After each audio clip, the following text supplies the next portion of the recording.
All right, good morning, everyone. So I get the privilege of introducing our next plenary speaker. And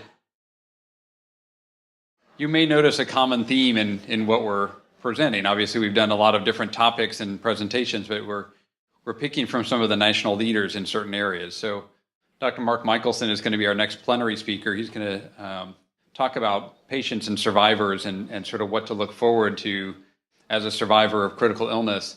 But Mark's a fantastic faculty at the University of Pennsylvania. He actually grew up closer to Georgia, but has been up in Pennsylvania for a number of years now, and is at the University of Pennsylvania School of Medicine. But a couple of other things to know about him. One is that he's one of the leaders of the Society of Critical Care Medicine's Thrive program, which is a post-intensive care syndrome group working to help better understand and develop strategies for managing patients as survivors of critical illness, and particularly all the different complications and conditions that they have to deal with. He also obviously manages his own research program, and I know he'll probably talk a little bit about that as well. But the other thing, I guess, sort of one of the common themes is that you may remember that John Kellum, who was our plenary speaker yesterday, had been the Congress co-chair for SCCM last year in Orlando, and Mark is going to be a Congress co-chair in another, I guess, year and a half now, roughly, in the 2018 SCCM Congress. So I guess we're sort of picking from some of the future leaders of critical care through the SCCM Society. So I'll welcome Mark to come up and give us his lecture on survivors of critical illness. Thank you, Mark. Thank you, Greg. Perfect. I have big shoes to fill with Wendy Green being the Honolulu co-chair. So first, I just wanted to say thank you to Greg and Paula and others in the program planning committee here for the opportunity to speak. My name is Mark Mikkelsen, as Greg was saying. And before I sort of begin to sort of talk about what the Austins sort of began yesterday, which was an introduction to what post-intensive care syndrome is for those that were here, it's always incredibly powerful and impressive to hear individuals share their own stories. I know that that's not easy to do, and so I appreciate that. First, I just wanted to ask if people could give me a sense of who's in the audience from which disciplines. And the background is that it will take a village for the future of critical care medicine to address this issue of survivorship. So I was a nursing assistant 20 years ago before I became an intensivist that I am now. And I'd be interested to know first sort of who is representative of nursing profession here. Great. And physicians, social workers. We had one of the panelists yesterday, palliative care, physical therapists, nutritionists. These are all the things that in some ways we're going to touch on throughout a topic of critical care survivorship. All right, so my disclosures here, I have the opportunity to work with some phenomenal individuals, including Mary Still, who's one of your own, through the SCCM Thrive initiative. I have National Institutes of Nursing Research funding, specifically in sepsis survivorship. None of this should really impact on what I'm going to be speaking about today. So the objectives, they're really going to be straightforward. The first half, we're going to be talking about what is the situation, providing the background that has led to this point in medicine and critical care medicine in particular. And then this general idea of what is situation awareness. Greg and I were just talking about the aviation industry as far as Hartsville being such a huge airport. This is actually my first time to Atlanta, so thanks for the opportunity to briefly see Atlanta and your very, very large airport. So drawn from the safety industry, from the aviation industry, is this general concept of situation awareness. And I think it resonates here when we talk about critical care survivorship. It's basically the idea that you need to know what's going on before you can figure out what to do. And in general, we're understanding now what's going on. And so us in this room, those individuals that are involved with caring for critically ill patients, it's our responsibility moving forward to identify what we do about that which we know. So to sort of set the stage, these are questions that honestly we are not asked enough. In general, if you were a loved one of a survivor of critical illness on their way out of the ICU, I would encourage you to ask these specific questions. Ask the team, when will your loved one be themselves You can picture a patient with septic shock who developed ARDS. They were in the ICU for, let's say, 10 days and experienced several days of delirium. We'll sort of dig into what those clinical conditions may mean for the likelihood of developing post-intensive care syndrome. But some really important questions that we should be prepared and prepared not just to answer, but also to proactively share is when will the patient be themselves? When will they be back on their feet? What should we expect moving forward? And in terms of engagement, what can we do to help? So the Austins alluded to this yesterday in their talk. And the definition, just so that we're aware of what we're talking about, this was coined in 2010. It's actually extremely new. And it's the idea of new or worsening impairments in 3 domains: cognition, mental health, or physical health. And what I used to describe as sort of the branches of post-intensive care syndrome, the reality is this is sort of the vines. And in general, it's the vines that over time can sort of snuff a tree's life. And in general, what we need to recognize and disentangle is how can we actually prevent, how can we rehabilitate, how can we focus on those other aspects of life that give us life, our family and friends and support. And so that's a general background, what I want us to be thinking about as we think through what was the 2010 definition and how we can move forward. So how do we get here? This is actually a very positive point, which is that it's a story of success. We've heard a little bit about multiple domains of critical care medicine, but in general, what we can take pride in is that over 50 years, there have been tremendous improvements in in-hospital mortality. PICS ARDS, PICS septic shock. This here is looking at ARDS in particular, and it's the same story that says over time, through advances in care, advances in critical care medicine, there's been tremendous improvements in in-hospital survival. So what does that mean and where does that lead us? Well, if we focus on one general principle, it's that if we engage patients and families, there's so much to be learned, especially in this space. So we talked a lot today so far, and I've loved actually just listening to all the smart folks get up here and educate one another. And so one of the ideas that I would put forth is that we need to let our survivors and their loved ones educate us. This is in general a data-free zone, meaning that there are very few, if any, trials that have investigated this. And so in a quality improvement era, which is what we're practicing in, engage and listen to our patients. And here's one of the stories that they share. Survivors care tremendously about survival. It is in some ways who we are as individuals. We heard about that in the panel discussion at the end of yesterday. But there's also a strong interest in what is known as survivorship, cognitive function after an illness, critical illness or not, mental health, physical impairment. These are all incredibly important when we ask individuals, what do you want from your life? What do you expect and want after you experience critical illness? I'll start sort of from head to toe with cognition. The reason why this is so of such value to individuals is that when it's impaired, when it's compromised, it undermines the Cartesian principle that really is who we are. Descartes put it well many, many years ago, and it's the reason why people are fearing this general complication. There's been a number of studies. The Fried et al. Study that was referenced on the prior slide is really an elegant study that asked patients in advance of an illness, what do you want? What do you expect? What do you not want? There's a clear fear of cognitive and physical impairment after illness, critical illness in particular. It's amazing now that it's basically 17 years ago when Mona Hopkins had this wake-up call. It was published in the Blue Journal, relatively small study, and it set the stage for the next 2 decades and what is to come. In general, in survivors of ARDS from Salt Lake City, she examined cognitive function at the time of hospital discharge and then a year later. And what they found was striking. 3 out of 4 patients at the time of hospital discharge after ARDS had cognitive impairment. And if you fast forward to a year, 1 out of 2 of these patients experienced legitimate cognitive impairment. Really, really critical, important questions emanate from a study like this. One, is this for real? And do these deficits persist? To cut to the chase, after many, many studies, the answer on both is a resounding yes.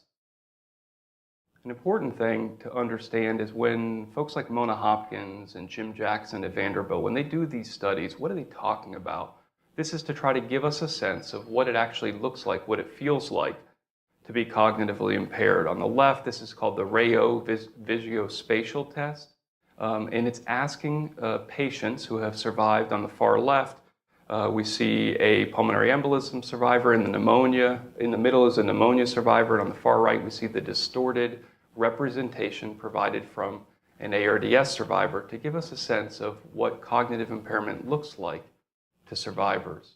There's some quotes there from Chris Cox's qualitative study on what survivors experience, and they really share what the survivor is experiencing, and importantly, what the caregiver is experiencing in terms of fear, in terms of change, in a loved one who in many ways may have not been prepared for what was to come, what they may experience. We heard yesterday from the Austins that there was a month-long period of significant hallucinations, long sequelae of delirium. That's frightening. That's something that we can importantly share with patients that they may expect, that may occur, and that they're not alone if they are to experience it. Next, what domains are affected? Well, in general, this is a study that we did years ago now in ARDS survivors, and in general, it sends the message that has been reproduced across multiple studies, which is two of the domains that are clearly impacted after critical illness are memory and executive function. Executive functioning being the complex skills that permit us to interact with loved ones, to understand what they're saying, to come up with a plan, and then to execute it. And this general idea of executive dysfunction or slowness in our ability to do those tasks is extremely common when tested. So if we go back to the definition, there's a ton of things that we do not know about post-intensive care syndrome. It's defined as new or worsening impairments. One of the questions for many years was, in these studies that looked at patients who survived critical illness, very, very few initially had any idea of what patients were like beforehand. This was the first study done by Jack Iwashin, a friend and colleague in this space, who examined patients who were being followed through the Health and Retirement Survey, and they identified an episode of severe sepsis, and they looked for changes in cognition before severe sepsis and compared it to afterwards. The red line denotes the step up in cognitive impairment that really is akin to mild Alzheimer's dementia using the score, the test that they used here. And it went from around 6 and change percent to nearly 17%, an absolute increase after severe sepsis of 11%. What was called cognitive impairment, which we'll get to this shortly in the brain ICU study, is so significant that it would be akin to mild Alzheimer's. So this is the brain ICU study. It was published by the group at Vanderbilt, other pioneers in this field. And in general, there have been a number of small studies prior to this study, and this was published in the New England Journal now in 2013, so a couple of years ago.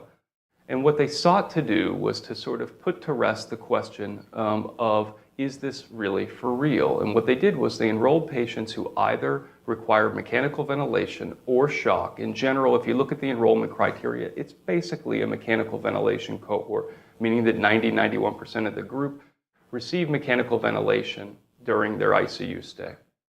They excluded patients who may have already been at risk, may have actually already had cognitive impairment, to try to get at what proportion of patients who we are going to say did not have pre-existing cognitive impairment have cognitive impairment after critical illness. As one would expect, unfortunately, there's attrition in any of these studies, mostly through death, both in the short in-hospital stay as well as in the days and weeks after.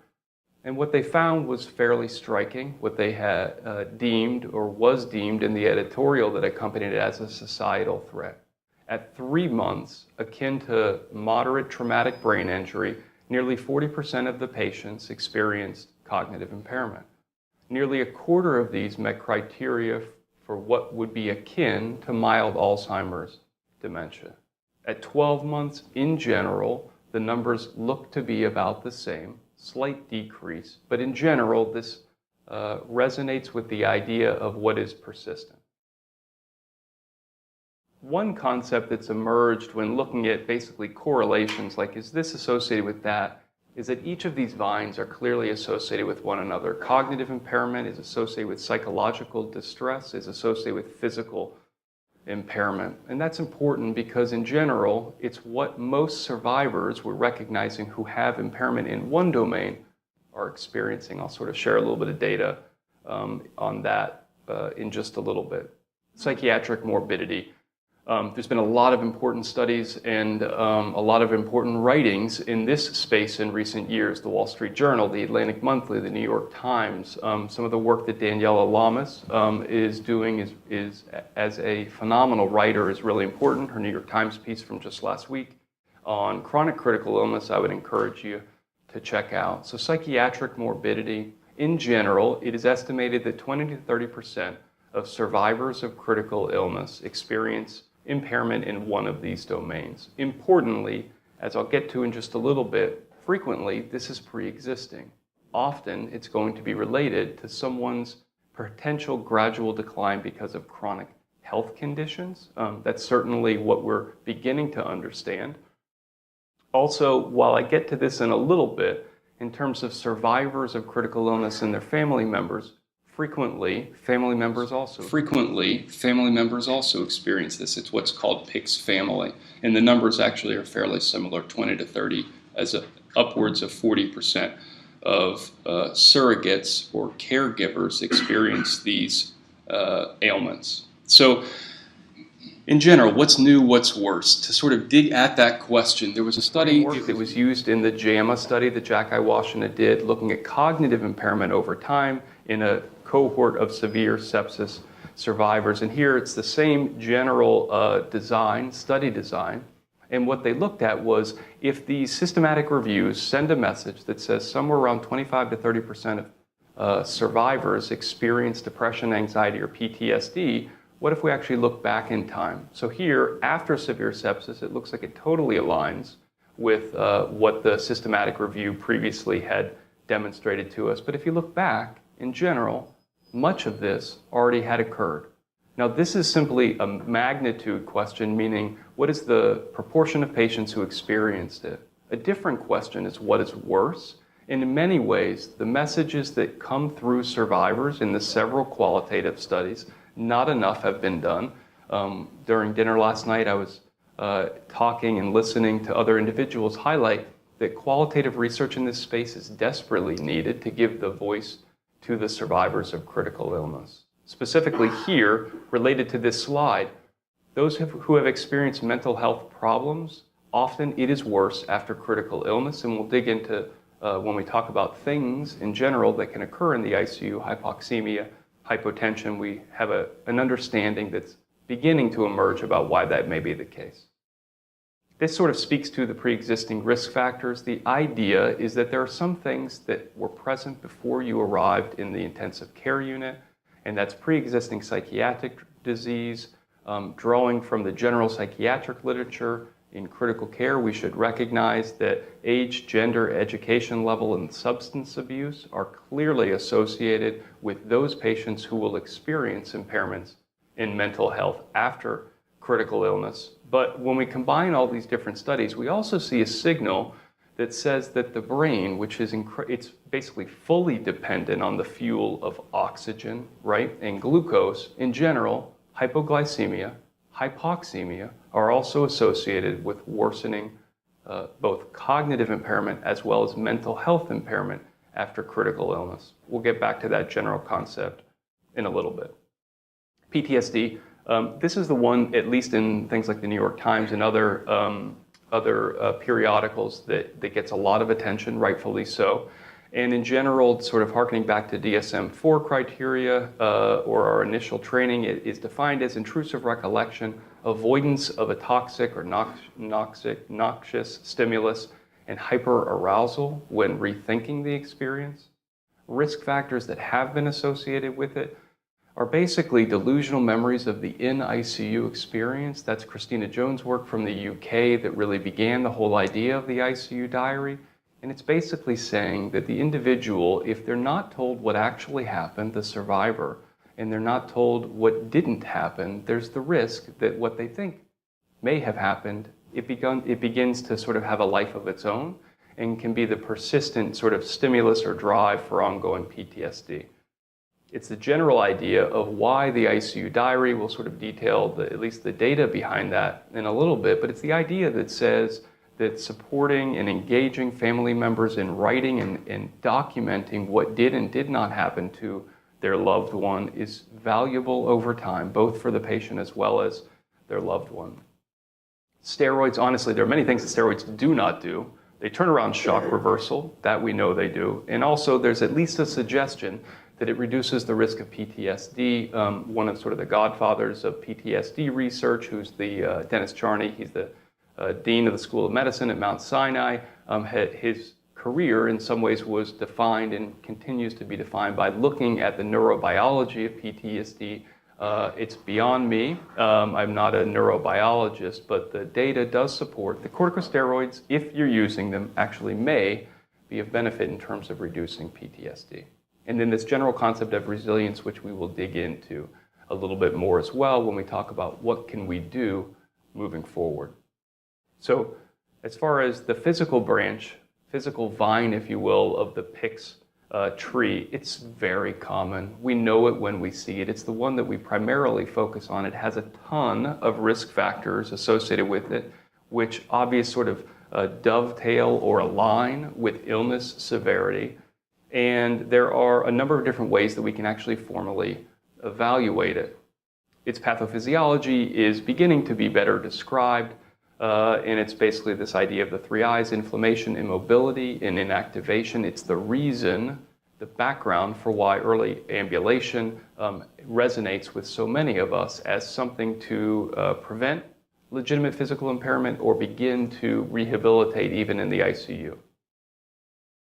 Long-term physical impairment, this is from the Brain ICU study, the New England Journal study that I mentioned earlier that was published in 2013. It had a corollary that looked at physical impairment and the mental health impairment after critical illness. And really what they identified was not surprising that individuals who had prior impairment were significantly worse off. Similar finding in the severe sepsis studies by Jack Iwashina, where they identify mild, moderate impairment has a step-up function after a critical illness, meaning if you were mild, you were significantly more likely to have moderate or severe impairment, and so on. Importantly, physical impairment, for a number of reasons, is the metric that most drives reduced quality of life when it's a new reduced quality of life. I'm not going to speak too much about health-related quality of life, but one of the important learnings over the last decade is that so much of that after critical illness is driven by who you were beforehand. It is a story of your comorbid conditions, the burden. In addition, there is a modest increase in terms of reduced quality of life after critical illness. It's mostly mediated through your physical impairment, your inability to live the life perhaps that you lived before critical illness. And in general, the more that we look at this, the more that we see that it's also associated with long-term mortality. Physically impaired patients, closely intertwined with psychological distress, cognitive impairment, have worse outcomes, meaning life or death in the long run as well. And then this was just published last month, just to highlight it, that in general, while we begin to focus on what we can actually do to turn the tide against these losses, the reality is there's a lot of work that still needs to be done, and we are piling on in terms of identifying losses that occur after critical illness. This was from the ANZIX group, and what they identified in the Blue Journal was bone mineral density decrease after critical illness. In ICU survivors, 1.48 percentage points, 1.72 percentage point decline in the year after critical illness, and the fracture risk went up significantly for long-term fracture risk compared to control subjects who basically had very little decline in their bone mineral density. And they also looked at biomarkers of turnover, and what they identified is that in critical illness, when everything's revving up, there's increased bone resorption, and what they identified as well was more downstream. The body just doesn't compensate for that over time. The initial resorption goes away, but then the remodeling doesn't follow suit, which is in general why a year later they found this increased fracture risk. So one question that to date really hasn't been answered is what is the frequency of PICS in general? On the SCCM website, it says somewhere probably between 25 and 50%. Within our own institution, within our medical ICU, we were talking about this issue and we decided, why don't we just call survivors and find out to what degree are our survivors of medical critical illness experiencing impairments in those three domains. And then we specifically asked what proportion of these patients were experiencing self-reported symptoms that they defined as worse. This is due out soon, maybe today. In Annals ATS, I've been waiting for a little bit, but I'll share that with you today. So we called 43 survivors from 2 ICUs. One is the Hospital of the University of Pennsylvania, where I work most of the time. The other one was Presbyterian Medical Center, which is more of a community hospital where I also work. And what we found was that patients self-reported impairment 6 months post-discharge, 91% of the time in one hospital, and 76% of the time in the other. Incredibly high numbers. When you asked whether they reported it as worse, slightly more than half said impairment in one of those 3 domains was worse. Importantly, the majority of survivors experienced domains in 2 domains, and 1/3 of these survivors experienced impairment in each of the domains. It gives you a sense in general of what life is like after critical illness. So while PICS was defined as these sort of 3 branches, the reality is it probably in the next several years will be redefined. And one of the reasons is because the more that you look, the more that you find in terms of impact on one's life. Functional disability goes hand in hand with physical impairment, pulmonary dysfunction specifically and transiently in ARDS survivors, sexual dysfunction, there's one study that looked at that, contractures, this was from the Toronto ARDS survivor cohort specifically, was several years ago identified as a significant contracture was present in 1 out of 4 survivors. Chronic pain, something that I think in general is probably one of the things that is going to rise and rise as something that we need to tend to, pay attention to, ask about, is extremely common. 44% in this study by Battle and colleagues when we asked survivors using something called the EuroQoL. So the EuroQoL is a quality of life assessment. One of the domains that it specifically assesses is chronic pain. And we identified almost an identical number. I think it was 46% of survivors of critical illness shared that they had moderate or severe pain. There's a decreased quality of life, which I alluded to a little bit earlier. And then there's this important inability to return to work. This was an awesome paper. It was published several years ago now by the UK group in Griffiths specifically. There is a paper coming out in critical care medicine probably in the next couple of months from the Nashville group looking at this specific issue amongst the brain ICU cohort. And it's important, and it's so important because one of the things that we've learned at the end, I'll talk a little bit about Thrive, is that when you engage survivors of critical illness, when you get them together and you listen to what is troubling them, an awful lot of it comes down to their loss of employment and financial hardships that happen as a result of that. And in 2013, that's exactly what Griffiths detailed in this study. It was published in Critical Care, so it's available. It was in 2013, I think, one of the most important articles that I had read. And what they identified was that, like where you live before critical illness, what's amazing is that most patients, if they survive, 80% of them actually are able to go home. That's the same in the US as well. We often talk about the LTAC. The reality is only about 5% of patients, fortunately, end up in an LTAC. Many of them go home. They go home with home health. I'll get back to that in a little bit as well. So patients get back to where they were when they survive. Their marital status, at least in this study, remained intact, but the rest of it was very, very difficult. About half of them lost their job or had a reduction in the hours that they worked, and then who stepped up and into that was the caregivers. 78% of the time, the care assistance was provided by family members, and that led to their own reduction in the ability to work. Anyone, I should have asked when I asked folks to raise their hand for who they are, is, in general, survivors of critical illness can be broadly defined. In general, probably like many of you, I would say that survivors of critical illness are both the patient and their family members. And the more that we ask that question, the more we realize that we've all basically experienced it. I've experienced it on multiple occasions, some longer than others. And it does take a toll. It's important because it's important to patients and their loved ones to acknowledge this as we try to address what their needs are.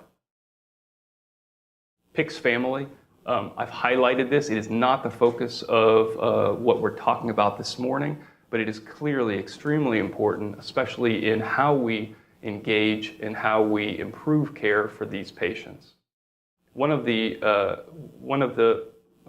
things that has emerged by looking at PICS family is this general idea of learned helplessness. I was unaware of the general concept applied to caregivers or surrogates of critical illness until Giora Netzer's paper in 2012. But if you haven't seen this work before, it's incredibly important. It gives you a sense of the individual who you're speaking with in the ICU and what they're experiencing. And about half of them met criteria for this general construct of learned helplessness. And it's what you see in terms of reduced motivation, difficulty with comprehension, and the depression that brews in many surrogates for the patients that we care for. So in general, that's the first half. That's our situation, if you will, and it can be summarized in the following. The fortunate reality is that 85% of patients who experience critical illness are going to survive. And so they're going to survive, and the questions are, what is life like? And in many ways, what we're identifying is long-term impairment is common, it's costly, and it's clearly under-recognized, but fortunately, we're beginning to turn the tide on that by having conversations like this. So as we transition from what we know to what we can do, and in general, I would love to say this is the beginning of a conversation. If I get emails after this saying, I have a fabulous idea, my thought is awesome, bring it. My email is mark.mikkelsen@uphs.upenn.edu. And one of the promises when I go around and talk about this is that if I can't answer it, then through the phenomenal network of individuals on Thrive is that I will help to put you in touch with someone who has the expertise to answer your question. So the road to recovery. There are so many small studies that speak to this general idea of what survivors need and the gap that exists, and yet they're really not referenced. This one is awesome. It's specifically ARDS survivors. It was published years ago in Critical Care, and the last time I checked, it had like 30 references, and probably 5 of them are mine by reference. So on the road to recovery, there's this period of stabilization, then preparation, and then adjustment. To my knowledge, there are only several studies that have looked at the qualitative experience of survivors, ARDS survivors, Chris Cox, and the work done by Margaret Harridge. There's a study that was published in Critical Care Medicine last year by Gallup and colleagues out of the UK, and then there's been a couple in the last year. And in general, what we have identified through these studies is that over time, especially at the time of discharge, patients are craving information about what they can expect and what life is going to be like, especially as they transition to their outpatient providers. One thing I didn't ask, quickly, I'll ask if there's a raise of the hands, are there any outpatient providers, meaning general practitioners in the audience? I ask because that right there is so important. It's going to be so important for us to actually change what's occurring by sharing this information with the more distal providers. All right, so lots of things, lots of loss that occurs in survivors of critical illness. In some ways, I also think there's actually hope. So one of the things that we did in that CALLS study of 43 survivors, in general, it was a pilot study of resilience. There's this general construct of post-traumatic growth that can occur in survivors of anything. It derives from the PTSD literature for those that have been traumatized, and it has yet, at least until recently, been applied to critical care medicine. So what we have identified, what we now know, is that post-intensive care syndrome is unfortunately extremely common, whether you define it as new, present, or worse. We also identified the resilience. So what is resilience? It's a multidimensional psychological construct that, while there's some debate, most would agree that it's something that can be modified. And it can be modified through a number of different ways, and one of them we'll get to is through preparation and through support. Support often identified by the community in which individuals work. That can be very challenging for some individuals who may not have a community, may not have support. I recognize that. But it's one of the reasons why I asked about whether social workers were present, because when engaging survivors through the Thrive in-person support group, in addition to financial difficulties, that was one of the other things that people are craving. And it's simply, give me a group of individuals who understand what I've been through, who I can speak with, who I can learn from, who I can share my experience with. So the American Psychological Association, if you just Google resilience and APA, they have this beautiful line that says resilience is ordinary, it is not extraordinary. And I think that's so powerful, and it actually, surprisingly, was what we found when we actually tested resilience in survivors of critical illness. 3 out of 4 patients either had normal or actually high resilience. The reality is 28% of them had low resilience, which is 2 times higher than what you would expect amongst normal population means. So glass half empty, low resilience is higher amongst survivors of critical illness. Glass half full, holy smokes, 3 out of 4 have normal or even high resilience. Some people, I still can't fathom how they said this, but they said, I actually feel better. My physical function is better. My mental health is better. My cognitive function is better. And I think that that's an important area to dig into in the future. So when the Gallup study came out in critical care medicine, I had the opportunity to write the editorial, and I'm adopting what we put forth in that editorial there when asking, what do survivors of severe sepsis experience? What do they need? What do they not get? In general, this would be the retort that says this is what, at least an idea for what we can do, what we should do.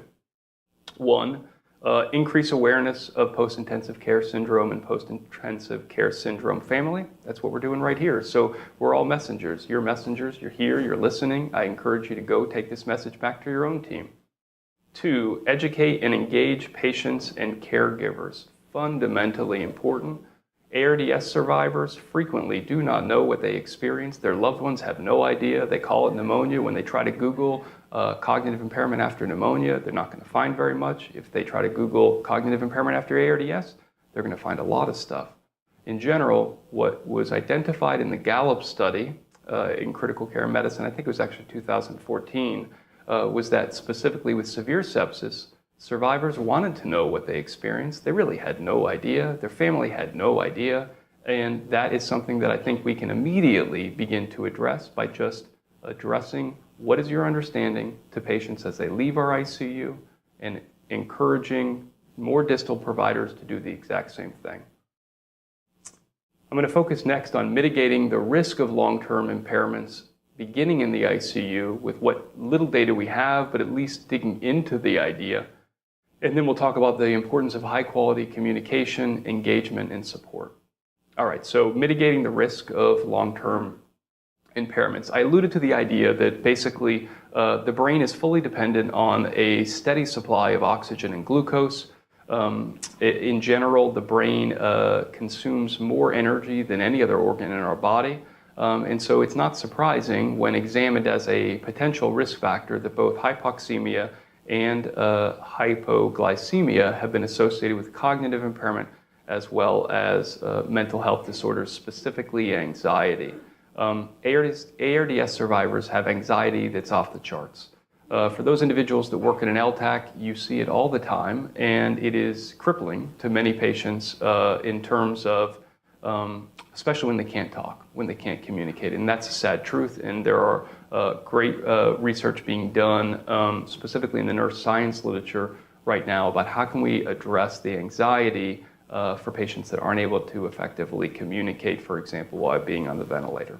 Okay, so what might we do now? I would just suggest that we try to defend to the best of our ability against legitimate hypoxemia, a question that needs to be studied. The ANZIX group, who we were talking about last night, who's like setting the stage for how to do world-class trials right now, did a pilot study looking at resetting PaO2 targets.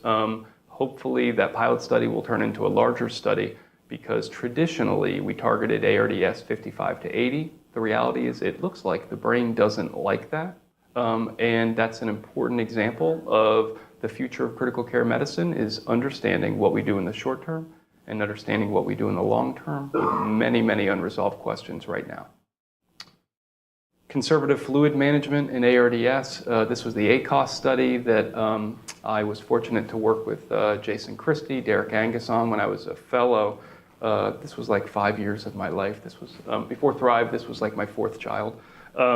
And eventually what we identified was there was this signal that said that to prioritize a conservative fluid management strategy to drive the central venous pressure of ARDS patients down to a goal of 4. Most importantly, I don't know if the residents that you work with carry around what used to be the little black book called Pocket Medicine. It still says ARDS, drive the CVP down to 4. I would just highlight when we actually look at the study, like nobody got down to 4, so don't go down to 4. They got down to like 8. Anyway, I won't dig into that much more than that.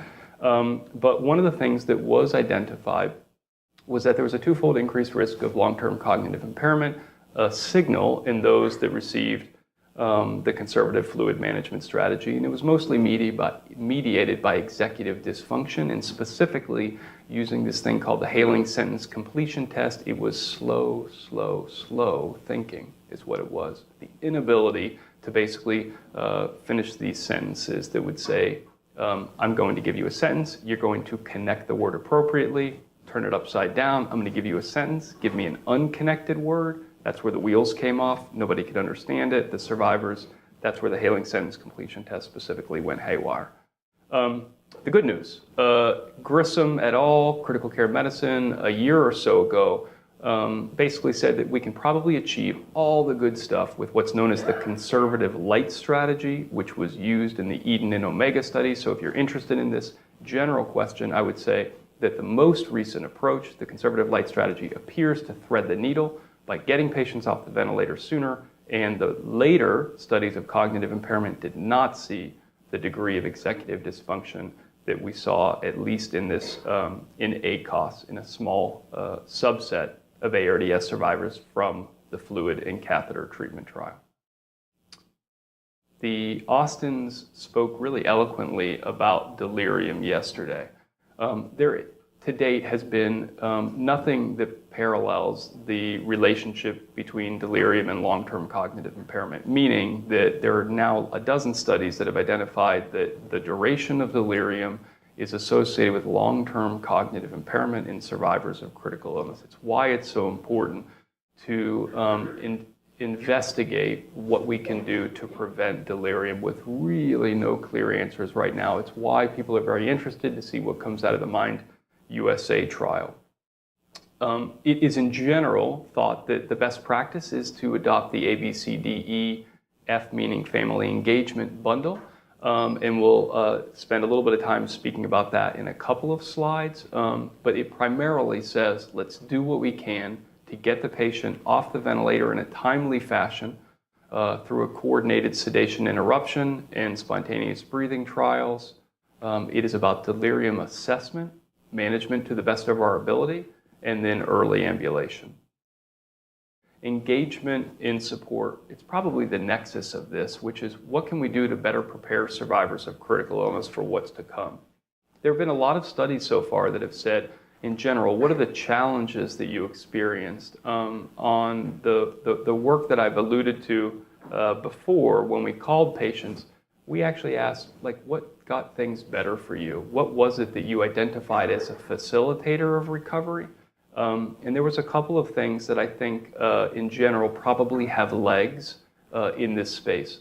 One was support, and it was very clear that spiritual support was incredibly important. I was thinking about this idea when we were talking about the panel discussion yesterday, and I'll also highlight that there was a work published in Annals ATS early online like 2 weeks ago by Matthew Baldwin, and I didn't put it into the slide set, but in retrospect I should have.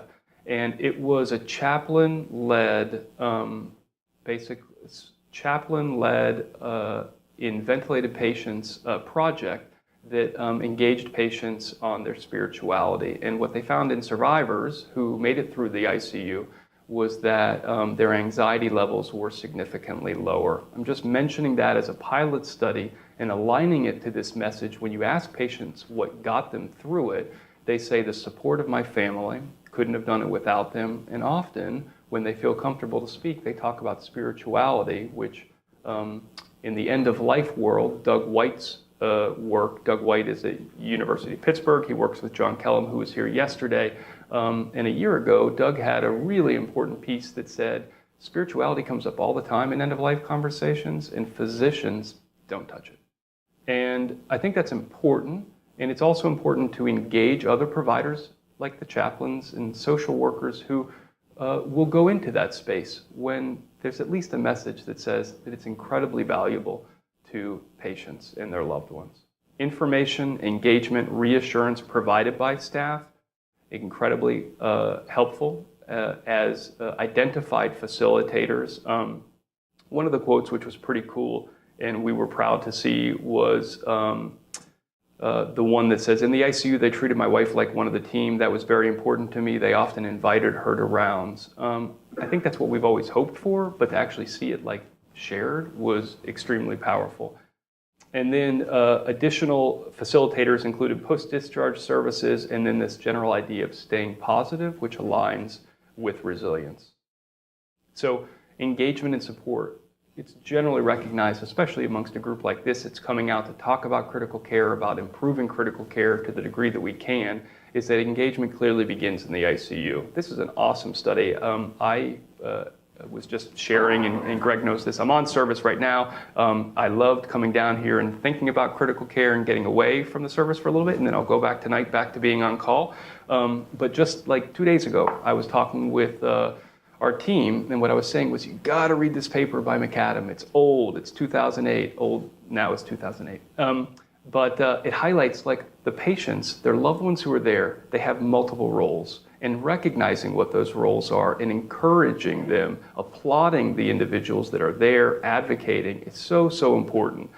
Being an active presence, patient protector, facilitator, historian. The historian, oh my gosh, that can't be underestimated. How important is it to have somebody clarify that what we're talking about, what we're potentially making decisions about, it's wrong.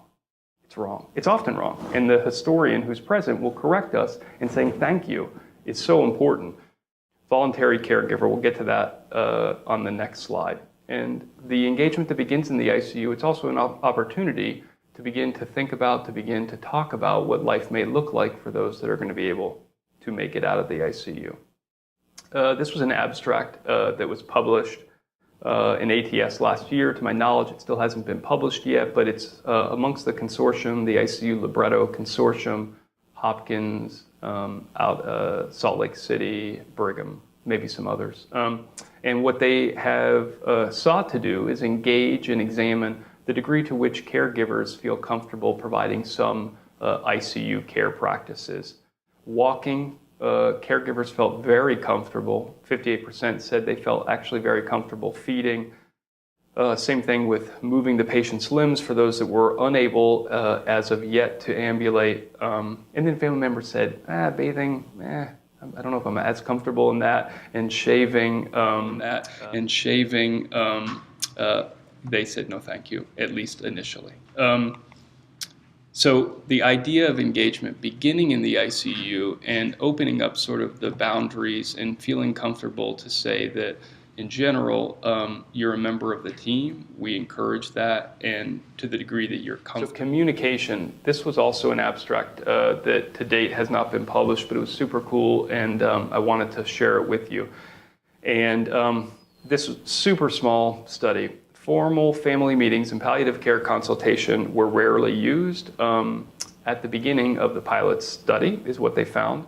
And then when they began to conduct multidisciplinary family meetings with palliative care consultation during the ICU, and then they looked 3 months later, they found that this approach to improving communication led to significant improvements in psychological morbidity. it's a construct, it's an idea, it needs to be fleshed out, but in general it speaks to the idea that providing more information is in general well received and can prepare someone in a way that the lack of information clearly does not.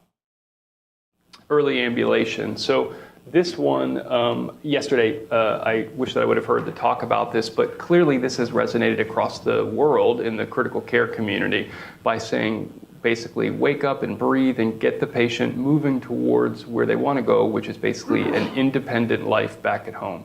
And Bill Schweikert, who I have the pleasure of working with, wrote the Lancet trial that basically demonstrated reduced duration of delirium, reduced duration of ventilation, and functional outcomes were improved. A subsequent study by Peter Morris sort of hit the home run in terms of demonstrating that hospital readmissions were less in those ICUs where they began to use early ambulation. And we recognize that it's an untold story about what occurs ICU ambulation. On the floors, patients get less. That's clearly delineated. And then the Walsh trial was an unfortunate negative trial that was published last year that identified that continuing physical therapy post-ICU, at least in the study that was examined in that trial, did not improve outcomes. But it remains something that in general people are extremely extremely connected to, and patients and families love it. It is like when we ask, we have this project within our ICU where we begin the day by asking the patient, what's your number one goal for the day? And often the loved one will say, I want to walk again. I want to see my loved one get up and walk again. And it sort of speaks to how important it is to survivors and their loved ones. And then I mentioned this earlier, but here's the data that actually supports the ICU diary. I would love to hear raise your hand if you're actually using an ICU diary here. I just saw within the last couple months that Mass General began to use one. So here's the background. It's widely used outside of the United States. Go to icudiary.org. In Scandinavian countries, it's been used for an extended period of time. In the UK, it's been used for an extended period of time. And this was a before-after study. It aligned with the Christina Jones trial, and it basically showed that both patient and family members, their basically PTSD before the diary, they began the diary, and then after, and you see the decline in PTSD that occurred when they were using the diary, and then when they stopped using the diary, the increase that followed. Education and preparation. This is a story that basically says that at present, issues of survivorship are rarely addressed during the ICU stay. What we, moving forward, need to be able to do is begin to prepare patients, and that's what we've been talking about throughout the stay here. Part of the reason, probably, why individuals don't engage and share information is because the data just isn't known. This is just speaking to that. This is buried in one of Dale Needham's paper. It's the only result that I am aware of that basically says at the time that you send someone to the floor, what is the rate of cognitive impairment? Basically, 85% of patients have moderate or severe cognitive impairment as they're leaving the ICU. This was in a QI sleep project, buried in the results. So important to be sharing and being aware of when we send patients out. At the time of hospital discharge, this actually consistently we do know now, which is that the majority of patients, whether you use a mini-mental state, a MoCA, or another cognitive screening test, will actually be impaired at the time of hospital discharge, just like the Austins alluded to yesterday. Preparing for discharge, and then we'll wrap up by just talking a little bit about support. So we recognize that survivor needs are incredibly complex. It's how we began this by saying who are the multidisciplinary team members who are in the room, who are going to need to be brought to bear to improve the lives of survivors of critical illness. This is from the Griffiths paper, and it highlights that if you are interested in designing an ICU follow-up clinic, there are a lot of multidisciplinary team members who would need to be engaged. in line with that, this idea of it will take a village, as Wes Ely has said in other reports like the Wall Street Journal paper that was related to this concept, he says we need to re-engineer the care that we provide for survivors of critical illness. And it begins first by understanding what they're experiencing and then ultimately designing and testing different strategies to meet their needs. One of the things as we design those strategies that we clearly need to be aware of is the multitude of discharge options that exist. In some ways, this could be viewed as another complexity. Alternatively, we just need to focus on one or another and recognize that at the very beginning, it's going to be very challenging to address these across the multiple different domains. These were ICU survivors from our healthcare system. And I just wanted to highlight the proportion of the patients, nearly 30%, who are going to go home with home health services as a group of patients who are going home. They're going to be seen by practitioners in their home as a group to focus on and potentially improve their outcomes. There are not social workers in the room, but I'm just going to highlight the rate of acute rehabilitation transfers is a product of national regulation. And that's something that I think through our societies we need to sort of work towards, which is that it is very hard to slot a survivor of critical illness into the 75% rule that says you need to have X, Y, or Z to go to acute rehab, and it's basically joint replacement and stroke is what drives that 75% rule. The perilous path post-discharge, hospital readmissions after critical illness is becoming something that we are more and more aware of. There was the study by Hannah Wunsch last year in critical care medicine, and then a study that just came out last month in the Blue Journal that identified specifically that survivors of critical illness are an extremely vulnerable group. And specifically, this was work from our own healthcare system. Survivors of sepsis are probably the most vulnerable group. And if you had not seen the publications that have been coming out about this, about 70% of unplanned readmissions after severe sepsis are going to be another infection. Super important as we prepare patients for what to experience to be aware of that finding that just has come out in the last year. So with the last 2 minutes, I just wanted to highlight that this general idea of support groups, which has been used commonly and effectively outside of critical care, specifically in substance abuse and other mental health disorders, is used rarely at present in critical care survivorship. It is one of the things that we are testing through Thrive, and by testing I mean exploring its potential benefits. And the general concept of Thrive is basically to, one, support survivors both by sharing information, coming up with information that can be shared through the website, through SECM, as well as this idea of in-person support. The idea would be that if at present there's a lot that we don't know, then why don't we engage the individuals who have experienced it, who do know it, who can share it with one another. Education and partnership with other healthcare providers, critically important, especially the downstream providers who are caring for patients either in their home, home with home health services, physical therapists, and outpatient providers, and accelerating the research that's so clearly needed in this space. So these are the initial inaugural sites who were awarded with the peer support seed grants. The second cohort, the applications are open for the second cohort, which will learn from and augment what we learned with the initial. And with that, I wanted to say thank you for your attention and for the opportunity to come and spend some time with you.